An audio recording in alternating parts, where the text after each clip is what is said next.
Atë që Allahu e poshtron, askush nuk ka fuqi ta nderojë.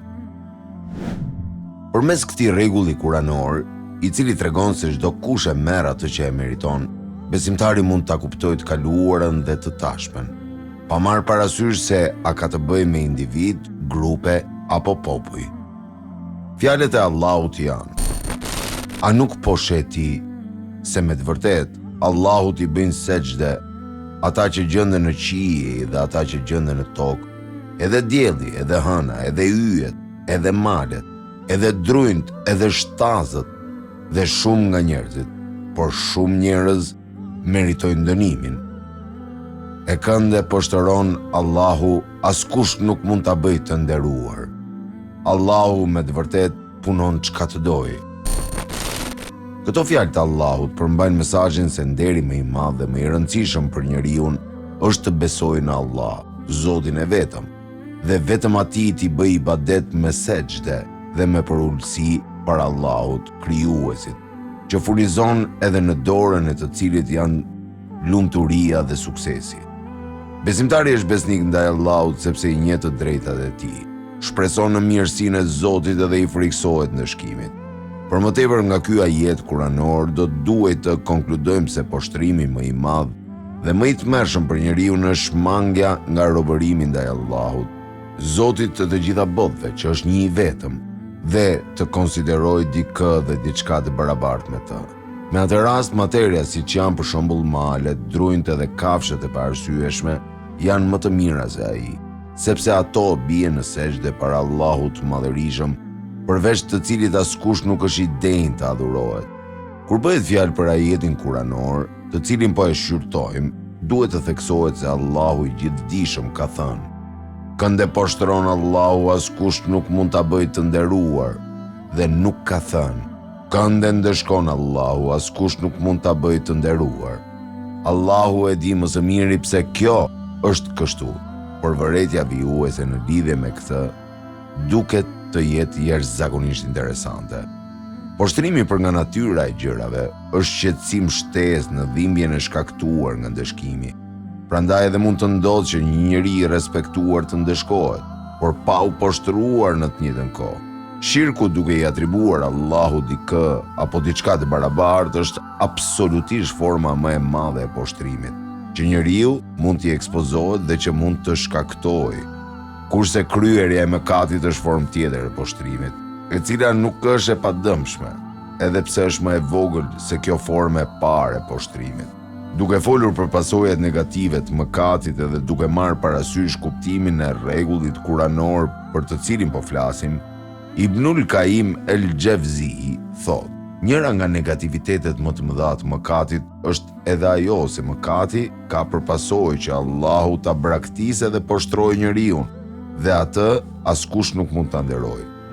Kënde poshtron Allahu, askush nuk mund ta bëjë të nderuar. Surja Hajj 18. Një njeri i tillë nuk do të respektohet si duhet, edhe nëse duket se po vlerësohet dhe respektohet. Ndoshta njerëzit do ta vlerësojnë dhe respektojnë atë për shkak të përfitimeve që kanë prej tij ose nga frika e së keqes së tij. Por thellë brenda vetes, ata do ta konsiderojnë njeriu më të poshtër dhe më të keq. Aty janë dhe këto fjalë të Ibnul Qayyimit: mëkatari do të dënohet edhe me mënyrën që Allahu i Madhërisëm do ta nxjerrë nga zemrat e njerëzve respektin ndaj tij, ashtu që ata do ta konsiderojnë plotësisht të pavlefshëm. Pastaj ai let do të mëkatojë edhe do t'i konsiderojë të parëndësishëm shenjtëritë e Allahut. Njerëzit e duan dikënd aq sa e do Allahu atë. Ata i friksohen atij aq sa i friksohet Allahut. Ata e respektojnë atë aq sa ai e madhëron Allahun e plotfuqishëm. A pret njeriu që njerëzit ta konsiderojnë të nderuar dhe të denjë, ndërsa ai t'i përçmojë shenjtëritë e Zotit, t'i përdhos të drejtat e Zotit dhe të bëjë vepra të ndaluara? Allahu i Madhërisëm e vuri në dukje këtë, duke folur për ndëshkimet që u ndodhen mëkatarëve, të cilat Zoti u ktheu për shkak të mëkatit. Zemrat e tyre i vulosi, i harroi ata, ashtu sikur që ata e harruan atë. I poshtroi ata, sikur që ata e poshtruan fen dhe i çoi në shkatërrim, sepse ata ishin të pabindur ndaj tij. Sipas parimit të kuptimit të kundërt, rregulli kuranor kënde po shtron Allahu askush nuk mund ta bëjë të nderuar, do të thotë se muslimani më krenar dhe më i respektuar është ai të cilin Allahu i lavdishëm e lartëson për përkushtim ndaj shariatit, edhe nga jashtë, edhe nga brenda, edhe nëse hipokritët dhe heretikët mendojnë ndryshe për të dhe deklarojnë atë që nuk është e saktë. Ja çka kanë thënë hipokritët, të cilët njosi të gjitha sekreteve i privoi nga aftësia e gjykimit për besimtarët. Ata thonë, nëse kthehemi në Medinë, padyshim të fuqishmit do t'i dëbojnë të doptit nga ajo, Medina, por fuqia është e Allahut dhe e pejgamberit të tij dhe e besimtarëve. Mirë po, hipokritët nuk e dinë këtë. Surja Munafikun 8.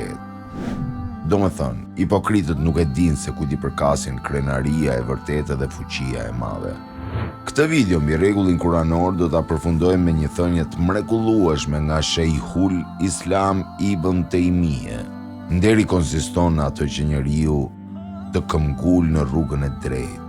Nderimi më i madh që Allahu i plot fuqishëm i jep njeriu qëndron në inkurajimin e tij për të bërë vepra, të cilat ai i do dhe me të cilat është i kënaqur.